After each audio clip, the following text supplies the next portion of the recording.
So this one was actually suggested to me by someone else. It's not entirely, I can't take credit for the idea behind making this video, but it was about the thing you hear at the beginning of every one of those phony little meetings where they say, you know, if you want what we have and are willing to go to any length to get it, then you're ready to take certain steps. And some of these we bought. We thought we could find an easier, softer way, but we could not.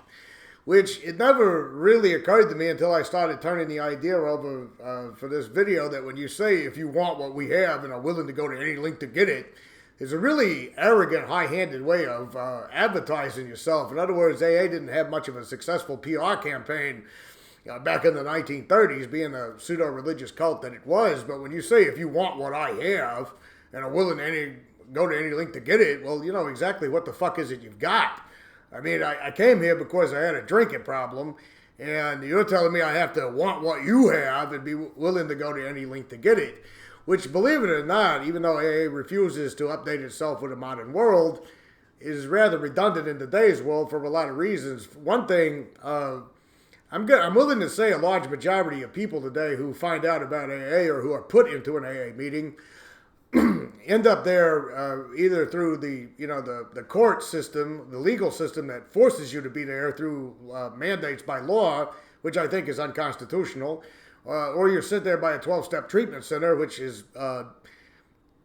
thrives on funneling people into the cult religion to from their little multi-billion-dollar-a-year industry that they do, where they're hoping for a revolving door, because they can't have people actually getting well from their addictions, otherwise they'd be out of work. Or a professional sends you there, or, you're in the process of some nasty legal thing and some stupid lawyer tells you, well, it might help your case if you go to some of those AA meetings. To throw in a little bit of trivia that I didn't know about myself until I saw the documentary, and the whole thing is on YouTube if you want to look it up. It's called 13 Step to Film, where people were sentenced to AA who were child molesters. They didn't have a drinking problem. They didn't have a drug problem. They had some kind of sexual offense going on, and they were trying to beat those charges, and judges thought it was a good idea to send them to AA meetings. People who were sent to AA meetings who had committed sexual assault, or everything from sex predators to people who committed animal cruelty to everything else were being sent to AA meetings via the court system.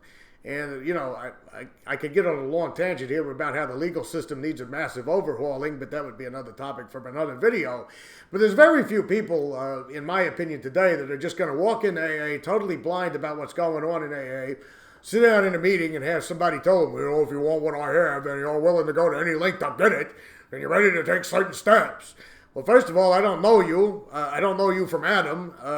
Second of all, willing to go to any length to get what exactly? What you are, or who you are, or what you want. I mean, seems like a very arrogant and high-handed way of putting it, but it's also a way to set people up for failure.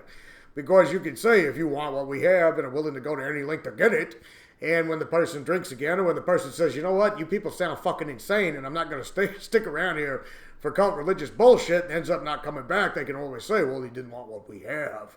Like, what they have is so fucking great. I mean, I can tell you the most manipulative, the most low-down, the most bullying, insecure sacks of shit that I've never would want to meet in real life are out of all of the brackets that I've been in my lifetime, AA was the bracket for the worst people that I've ever met. Like when I was in jail for my DUI, or when I was in jail for public intox, I didn't meet in jail the level of I didn't even see in jail the kind of crooked, scheming, low-down, insecure, bullying vibe that I got off of all the AA people. So wanting what they have, wanting to emulate the type of despicable behaviors that I saw in the room would be, you'd really have to be in a desperate place to need to fit in, to want to fit in with that crowd. Even though I did run across people in AA that I really do believe didn't have no drinking problems at all, that seemed to just sort of, it was like the one place they could go where they could get called on and everybody had to listen to them sermonize and talk. But when you would talk to them outside, when you would bring up anything to do with drinking or drugs, they seemed really, really clueless about the whole entire thing. Not to mention all the people that probably, with the mental health system in this country being the utter fail that it is, was just kind of shuttled in there and forgotten about, the way it works right now. It's just funny to me that you're willing to go to any length to get it, And the willing to go to any length to get it means just sitting in meetings, telling everybody what a piece of shit you are for the rest of your life, doing inventories with complete strangers. You don't really know these people. You don't know if they're there because of a court order for being a sex predator, if they're like my old sponsor, who never had a drinking problem and was just a drug dealer that tried to escape legal charges and found a new predatory ground for victims in the AA meetings. You're supposed to trust these people with your life because they say they haven't had a drink in a very long time, and you're supposed to swallow their cult religion. Willing to go to any length to get it simply means what they constantly reiterate in their 12-step meetings. Stop thinking.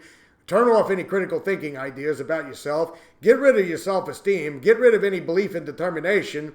Get rid of any belief in the strength of yourself. Get rid of any pride in yourself. And just kneel down and kiss the boots of all these fucking old-timer assholes that are now content to run your life forever. That's the willing to go to any length to get it.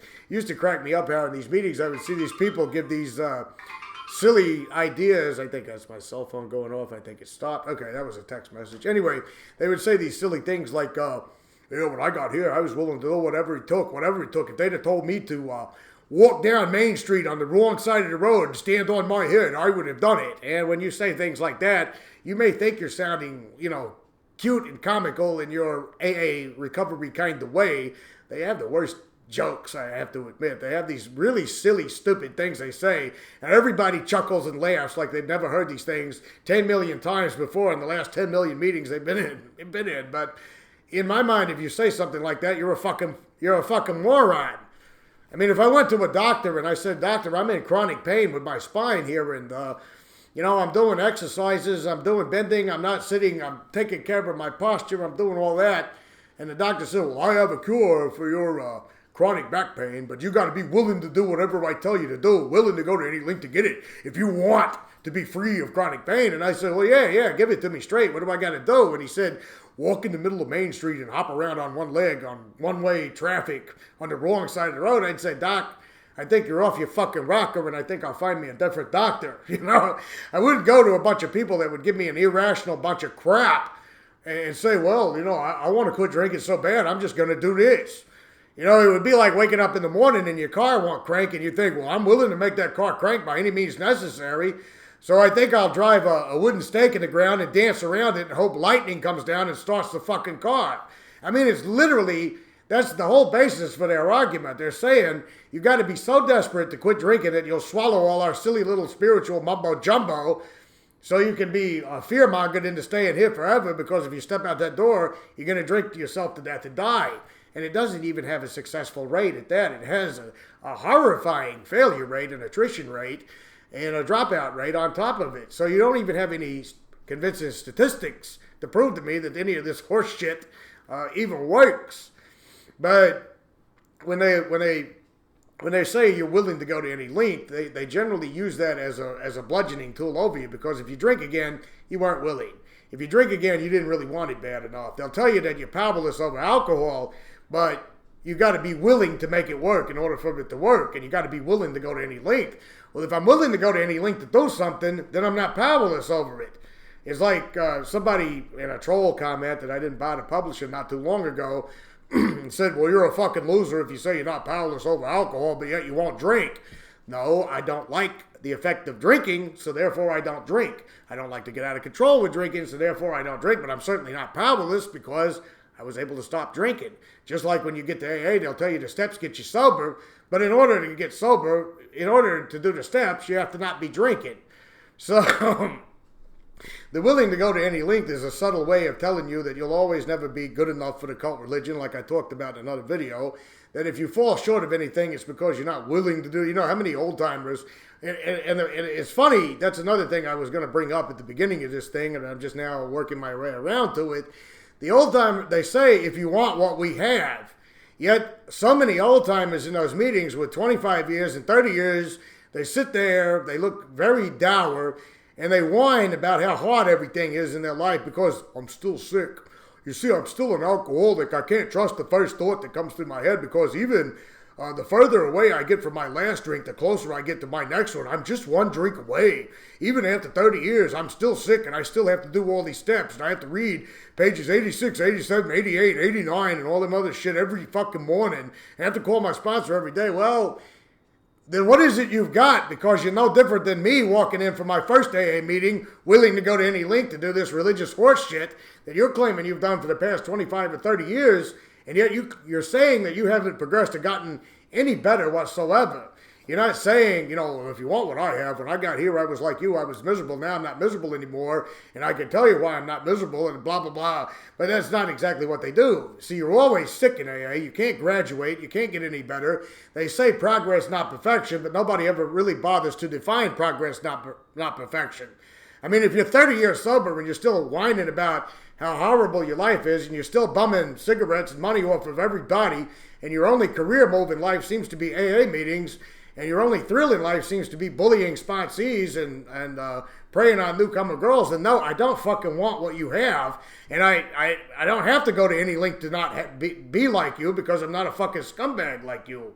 It just, these are some random thoughts about the willing to go to any length thing. Willing to go to any length and, willing to do anything to achieve victory over alcohol is just code word for swallow more religious cult dogma and do what we say, mindlessly follow us, and don't think for yourself. It's really a grandiose way of them making it sound like it's some ever-elusive thing that this big mystery that you got to keep following and following and following, Like they'll say, even now, all these years when I read the big book, I'm convinced they're putting new things in it because I see things I've never seen before. If you've been reading the same book every day for 30 fucking years and you're just now finding sentences that never happened, then you either have a reading comprehension problem or you're, I don't know, or you're just a moron.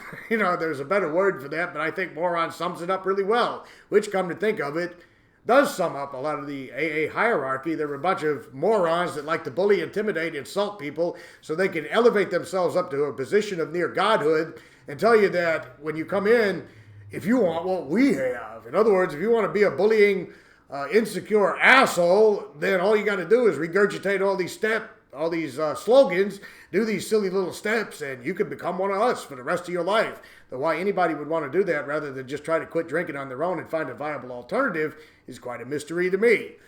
It's like one other thing that I would like to throw in here is that the notion of willing to go to any length to get it, the notion of this is the last house on the block and all that other stuff, that would not carry near the weight that it does in society today if society hadn't enabled the cult religion to flourish without ever looking into possible potential alternatives for overcoming drinking. If you knew there was like 9 different things to choose from before you walked into that first AA meeting and you weren't court-ordered there, because I do believe that's unconstitutional, then you wouldn't be so quick to get sold on the drama, selling the drama. I don't know if anybody remembers that old song from the 90s by Live, but the drama they try to sell you when you walk in there wouldn't carry the weight.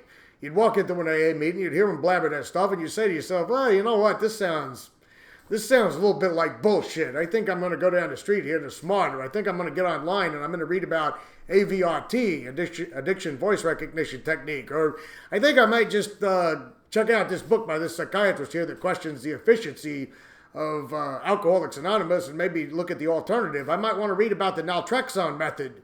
I might want to look at this thing that the UK is experimenting with now involving ketamine and alcohol abuse. AA wouldn't have the stranglehold that it does and be able to indoctrinate people into its fear-based system if people were aware of what a large-scale failure AA has been, that the treatment center industry is only interested in turning over profits and shuffling patients in and out for the rest of their lives, and that there's other methods to get off your addiction with other than the cult religion. But it seems by and large, due to the fact that the public and the public itself and the legal system and pop culture has some kind of mysterious fucking love affair with the cult religion of AA, is why they're able to indoctrinate people into their fear-based religious system. Otherwise, I don't think too many people would fall for it. And if you pull the courts out and you pull the treatment centers out, it would die. It would be a relic in the past. Anyway, that's about all I got for this week. Chime in on the comments. Tell me about the stupid old-timers that tell you if you're willing to go to any length and what they would tell you to do. There is one more thing I want to throw in. I'm being like Lieutenant Columbo here. When he walks out the door on the murder suspect and he pops back in, he says, one more thing here. So one more thing. I remember a meeting that opened up in one of the worst parts of the city that I was living in. I mean, the worst part of the city, the place where every night on the nightly news there had been a shooting, a murder, a burglary, a robbery, or something like that. When I didn't have a vehicle at the time, I said, well, I'm not walking into that neighborhood after dark, you know. I mean, I'm not going in there during the daytime, in the daytime hours, but I'm certainly not going to walk 2 miles into that place at 8 o'clock at night in the dead of winter, you know, and risk getting my head blown off or something like that, or robbed or whatever. And they said, well, there was a liquor store there, and that was the only liquor store in the whole entire city, and you needed to drink. I'll bet you would go there. That's willing to go to any length. Yeah, but you see, the reason why I quit drinking and the reason why I quit doing you know, all kinds of crazy things in order to guzzle vodka like it was my lifeline and my lifeblood. The reason I quit doing that was so I could make sane, rational decisions. Not so I could make the same rash decisions in regards to a religious cult that I would have made if I was drunk and under the influence. That's a really stupid way of telling people that they have to be willing to go to any length. And now I am officially through. So until next time.